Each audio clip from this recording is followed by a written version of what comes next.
Concavenator had a hump-like structure on its back, but this hump was flat-sided.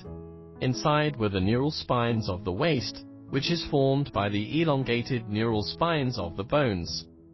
It looks a bit like Spinosaurus, but is actually a Carcharodontosaurid. It is a rarely seen animal.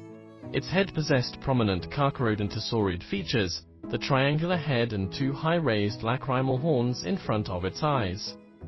Its teeth were very sharp and slender. Its fossils are well preserved, containing most of the body skeleton. The fossil shows that its front paws were short, but its finger claws were pointed. Its forelimbs were relatively flexible and capable of grasping. Its hind limbs were slender and good at running. Soft tissue has been found on the feet of Concavenator. Soft tissue fossils imply that Concavenator had thick pads on its soles, which helped it run on various lands. An important claim about the Concavenator shown in this model is that its entire body might be covered in feathers. This claim is under debate. Several prominent skin fossils have been found on Concavenator. One is the skin impression on its feet, which looks very much like the scale structure on the feet of modern birds. The underside of the Concavenator's tail was a series of band-like scales, like those on the abdomen of crocodiles or snakes. This shows that at least the underside of the tail, which might extend forward to the bottom of the belly, had many scales resembling crocodiles or lizards.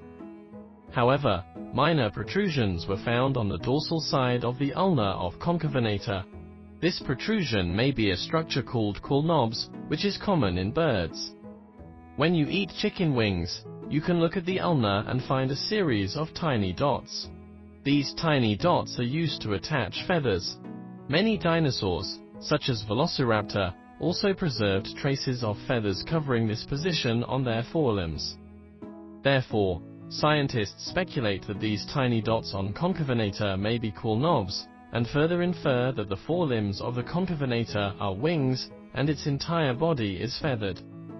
Of course, this is just speculation. Some scientists hold a different opinion, believing that the tiny dots may be used to attach and fix muscles. Fossil materials are now limited, and the debate is ongoing. Concavenator was about 6 meters long and only a small Carcharodontosaurid dinosaur. Generally speaking, when it comes to Carcharodontosaurids, giant animals more than 10 meters long will appear in our minds. However, Concavenator is a very peculiar and relatively small and agile animal.